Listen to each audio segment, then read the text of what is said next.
마태복음 6장 12절 말씀 묵상입니다. 우리가 우리에게 죄 지은 자를 사하여 준 것 같이 우리 죄를 사하여 주시옵고. 어떤 분들은 주 기도문이 구원받은 자들에게는 더 이상 어울리지 않는 기도문이라고 가르칩니다. 십자가 이후의 신자들은 이미 죄 사함을 받았기 때문에 죄를 사하여 달라는 기도는 믿음에 어긋난다는 주장입니다. 그러나 이는 명백한 오류입니다. 주님께서는 단 한 번 십자가에서 죽으심으로써 온 인류의 죄를 영원히 해결하셨습니다. 그리고 예수님의 속죄는 십자가 이후에만 해당되는 것이 아니라 십자가 이전까지도 포함됩니다. 과거와 현재, 미래의 모든 인류의 죄가 십자가에서 단번에 영원한 속죄가 되었습니다.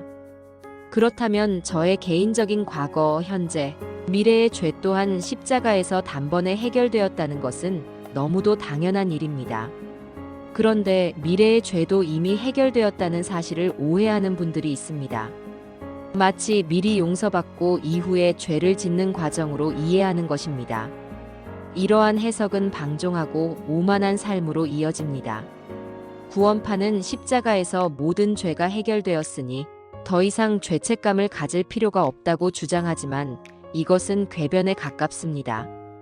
그렇게 생각한다면 죄 사함의 사실을 아는 것만이 중요해지고 그리스도께서 나의 주님이 되시는 것은 아무 의미가 없게 됩니다.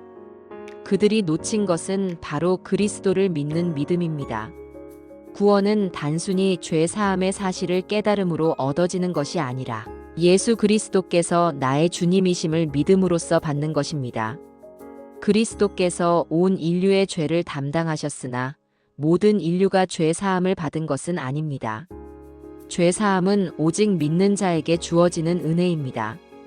에베소서 2장 8절 너희가 그 은혜에 의하여 믿음으로 말미암아 구원을 받았나니에서 믿음으로 말미암아라는 표현에 주목해야 합니다. 우리가 받은 구원은 전적인 하나님의 은혜, 곧 십자가의 대속의 은혜입니다. 그러나 이 은혜는 믿는 자에게 주어집니다. 마치 어떤 사람이 큰 잔치를 베풀고 많은 사람을 초청했지만 초청에 응하지 않은 사람은 잔치 음식을 맛볼 수 없는 것과 같습니다. 성경은 명확하게 우리가 믿음으로 의롭다 함을 얻었다고 말씀합니다.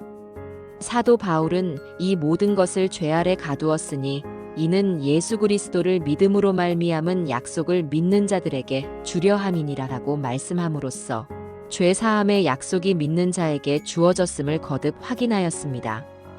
그리스도인들은 믿음으로 죄 사함을 받는다라는 사실에는 대부분 동의합니다. 그러나 믿고 난 이후에 짓는 죄는 어떻게 용서받는가에 대해서는 의견이 분분합니다. 어떤 분들은 요한일서 1장 9절을 인용하며 구원 이후의 죄는 자백함으로 용서된다고 말합니다. 그런데 매일 자백한다는 것이 현실적으로 얼마나 어려운 일인지 금세 깨닫게 됩니다. 일상 속의 크고 작은 죄에 대한 자백으로 죄사함이 유지된다면 우리는 죄 가운데 죽을 수밖에 없습니다. 사도 바울은 성경에서 구원 이후의 죄에 대해 직접적인 언급을 하지 않았습니다. 그럼 바울은 구원 이후 죄를 짓지 않았던 것일까요? 그렇지 않습니다. 어느 날 저는 깨달았습니다. 믿음으로 죄 사함을 받는다라고 고백하고서 그 이후엔 어떻게 죄 사함을 받느냐라고 묻는 것은 모순된 질문이었음을요. 믿고 난 이후에도 여전히 우리는 믿음으로 죄 사함을 받는 것입니다.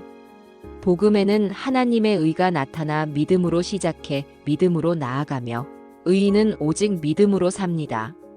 비록 우리는 죄를 짓지만 예수 그리스도의 피로 인해 언제나 죄 사함을 받고 있습니다. 우리의 자백 여부로 용서가 좌우되는 것이 아니라 예수 그리스도를 믿는 우리는 그리스도의 보혈 아래에 있기 때문에 끊임없이 용서의 은혜를 누리고 있는 것입니다. 이미 거듭난 성도들은 용서해 주옵소서라는 기도를 해야만 죄가 용서되는 차원이 아닙니다. 만약 그 기도를 해야만 용서받는다면 우리는 하루 종일 주 기도문을 입에 달고 살아야 할 것입니다. 우리는 허물투성이지만 우리의 방향이 그리스도를 향하고 있다면 정죄받지 않습니다. 로마서 8장 1절.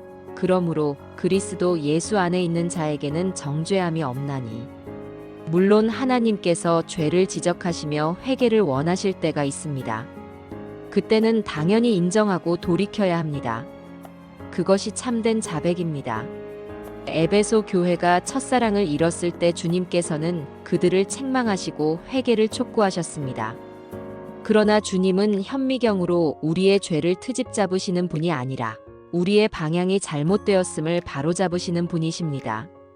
주 기도문의 죄를 사하여 주시옵고는 바로 이런 맥락에서 이해해야 합니다. 즉, 내가 지금 용서받지 못해 용서를 구하는 것이 아니라 하나님께서 나의 죄를 끊임없이 용서하시는 분이심을 시인하고 고백하는 것입니다. 또한 이 용서의 은혜가 단 한순간이라도 멈춘다면 허물과 죄투성이인 나는 죽을 수밖에 없는 존재임을 인정하는 고백이기도 합니다. 우리가 주 기도문을 하고 죄 사함의 은혜를 누리면서도 형제의 죄를 용서하지 않는다면 얼마나 큰 모순입니까?